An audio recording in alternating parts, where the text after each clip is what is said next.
Hello, guys and gals, animal friends and spirit pals, and welcome to my channel. Thank you all for being here. I love you so much for being here. I'm so thankful and grateful to the universe for bringing us together. It was a big hope of mine right from the beginning that those that would resonate to the message and benefit from it would find the channel and be attracted to it. And I'm just so thankful to each and every one of you that's found your way here. And I appreciate any way that you participate, viewing, whatever you do while you're here. I just really appreciate you joining me here and my spirit friends here in this adventure. It means the world to me. I'm also really excited that there are people who've been attracted here who are waking up and seeking out their conscious relationship with spirit for the first time. You know, kind of call them lovingly newbies, just like we all are when we start out. We're all newbies in the beginning. And I just love that you're attracted here, and I hope that in some way we're able to serve you and assist you and hold your hand and lead you along and support you in your own personal conscious pursuit of a relationship with spirit. You know, and I'm always saying a conscious relationship with spirit. And that means that you're awake while you're doing it, and your personality is the one choosing it. You know, no, somebody else isn't choosing it for you. It's you individually choosing it and seeking it out. And once you've decided to seek that out and you've told the universe, you know what, I've heard about this conscious relationship I can have with spirit, and if that's so, show it to me and help me to figure out how to do it, because I think I'm interested in it. And once you put that out there, you know, that door's open and it won't close. And spirit won't leave you hanging. It'll just keep working with you until you create that relationship in a way that best serves you and everyone you love. And that's the truth of that. Pan wanted to come in tonight. It's a little bit late, but he has to come in and talk a little bit about the brain. I think that's what he wants to talk about. And let's just go ahead and see what he has to say. Now, before I start, you guys, you can help me out and help the channel out by pushing the like button. You can go ahead and do that if you want to. Then you decide you didn't like it, you can always take it back. And I'd love it if you'd subscribe if you're viewing these videos. And again, the reason I ask you to do that is just simply so the videos are able to get to other people who might benefit from finding them and seeing them and then joining in. You know, I've had a few people say, oh, for some reason your video came up and I saw it and then I listened and then I really like it, etc. And the reason that came up is because of you guys liking it and subscribing. Otherwise it wouldn't come up to people that, you know, I don't know or aren't connected to in any way. So that's that spiel. Okay, let's see. Mr. Pan, are you ready? Yes, he says. So here we go.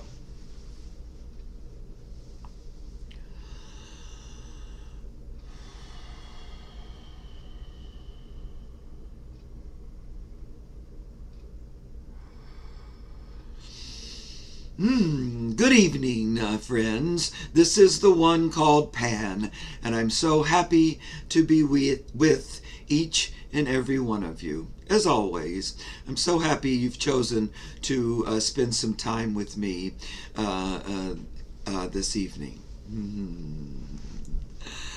Yes, Mark's right. I would like to talk a little bit about the brain.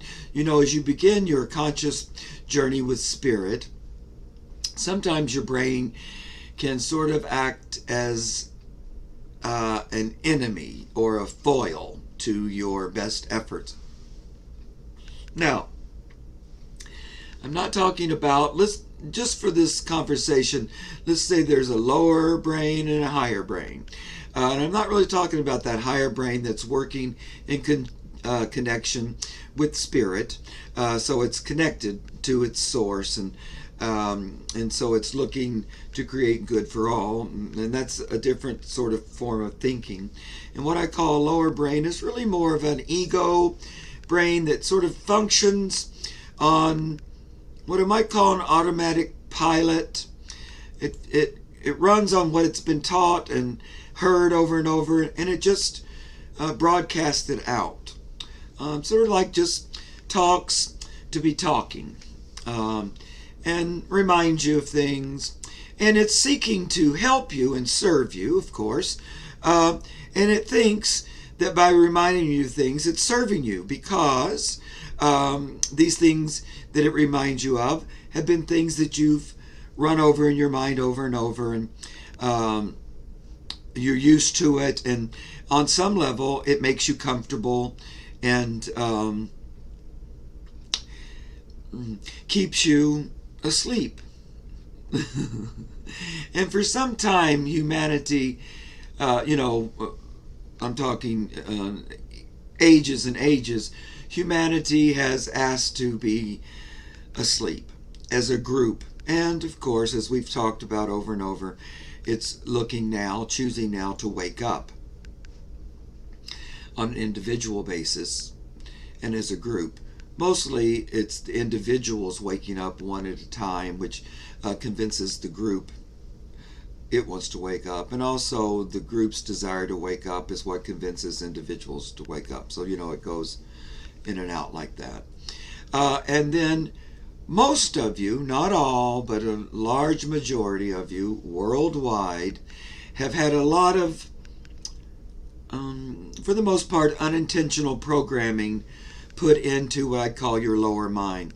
So it's just had lessons repeated to it over and over about things like you're not worthy, there's not enough, plenty in the world, you'll never get out of poverty, there's not enough for you and your family, you aren't good enough, you aren't spiritual enough, you aren't smart enough, you aren't loving enough, you aren't creative enough, blah-bitty, blah-bitty, blah, blah-bitty, blah-bitty, blah. You need others to make your decisions for you. You don't have the power or the connection with Source to make decisions for yourself. You're separate from others in that you don't know how to consciously work with Spirit. Talking to Spirit makes you crazy. All these thought forms that have, and many, many others, that kind of keep you in a sleep state.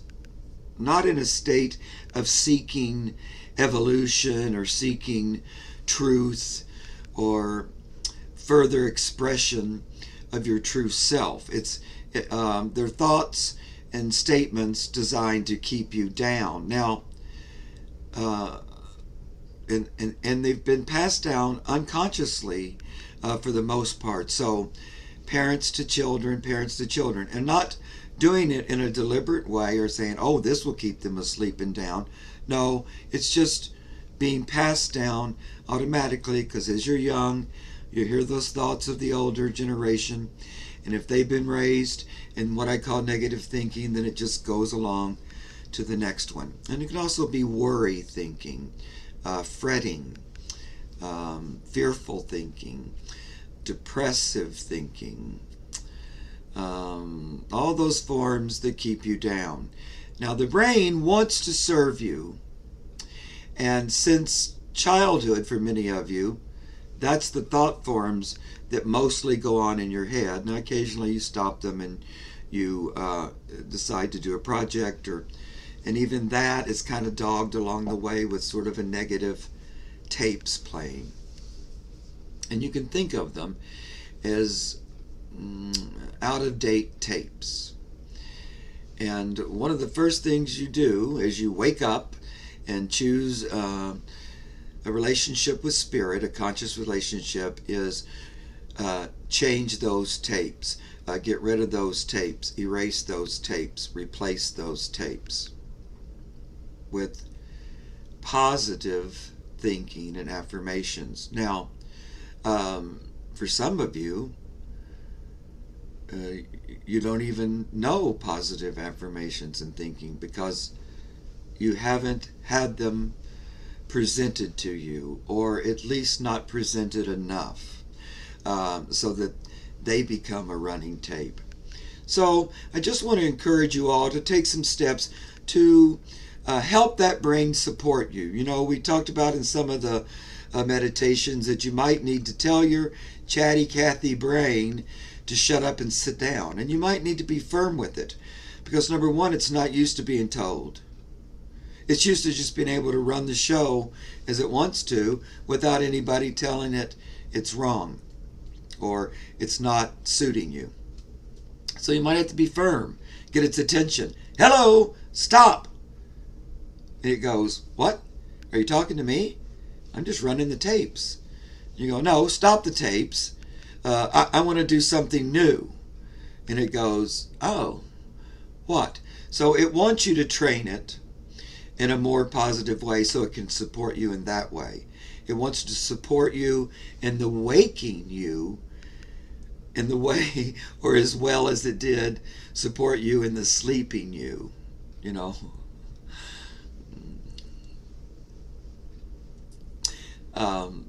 It does, you know, it is humorous when you think about it. But the key here, and the good news is, it's in your power to do it. So, you know, you can change that and fairly easily and without too much work. And you can do it just by, like I say, talk to it. You know, talk to your brain, your chatty brain, and tell it you want it to support you in this expression of your true self. You want it to compliment you, stoke you, feed you with joy, love, happiness, creation. And you can, if it does it, it might go, I don't know those statements, I don't know how to do it. You can help it. Write it out. Maybe you need to think them up. Maybe you can't even think of a lot of positive statements. You know, I am God. God is me. I see joy in all I see.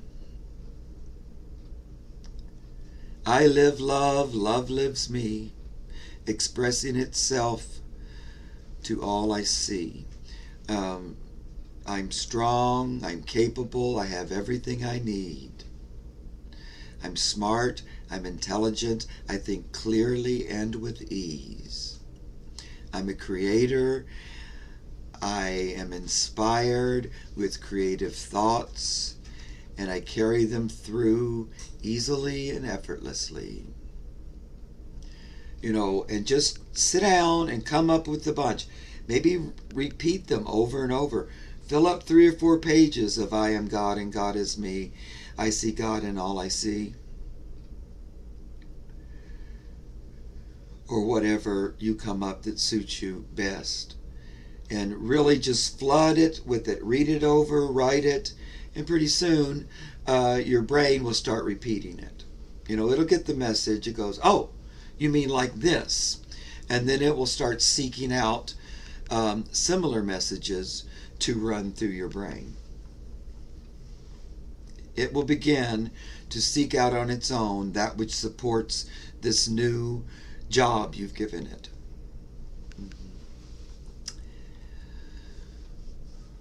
It also works when you are grateful. The more you look to see, what am I thankful for? And the more, like, say, you did that once a week. You sit down and you wrote a gratitude list and thought about things you're grateful for. That tells the brain to start looking for other things you can be grateful for because it wants to add to the list. It will start participating. Oh, what about this, Mark? Add this one to the list. It begins to help and support you rather than foil and thwart you. So it's just a little tweaking. You go, wait a minute, brain. Let's get on the same page together. Let's get on the same train, brain, and function as one, realizing our higher purpose here. So, same thing about a love list. What are the things I love on the earth? A joy list. What are the things on earth that bring me joy? What things do I enjoy? And when you write that list, you're bringing it out of the mental realms into the physical realms, or you can speak it out.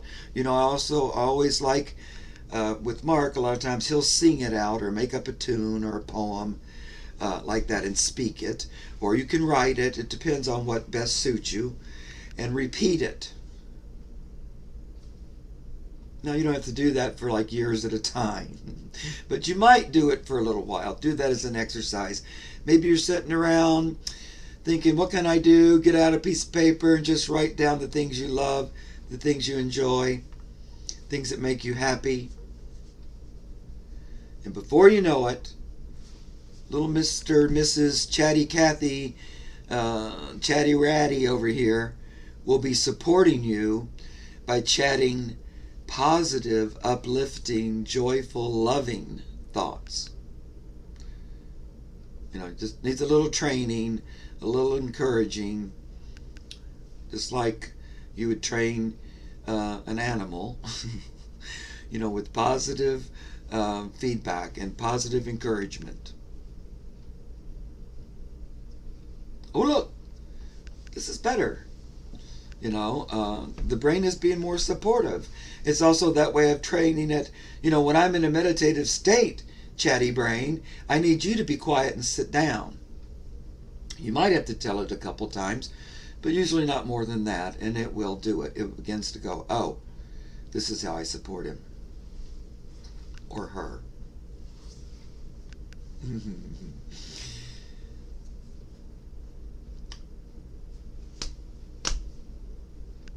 So training that brain to get on the train with you and achieve enlightenment.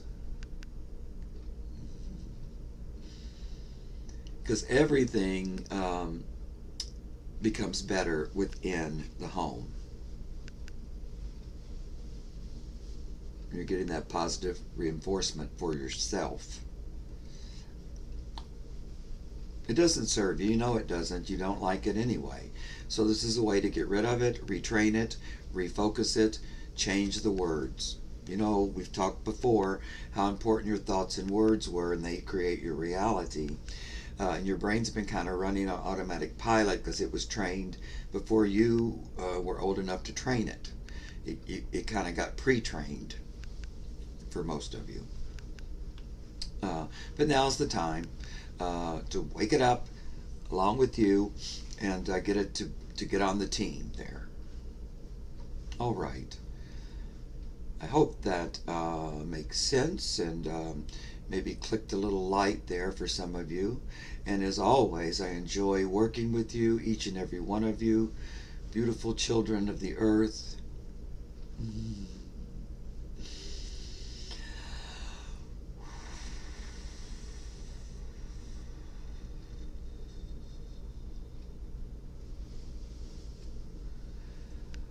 Just energetically here for a moment, looking at each one of you joining us and just strengthening those connective cords between you because you're a supportive family supporting each other and realizing your full potential.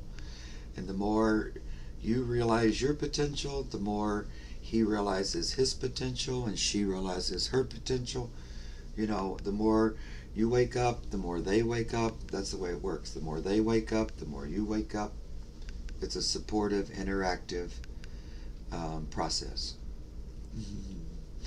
All right, my friends. I'm going to step aside. Thank you very much for joining me again.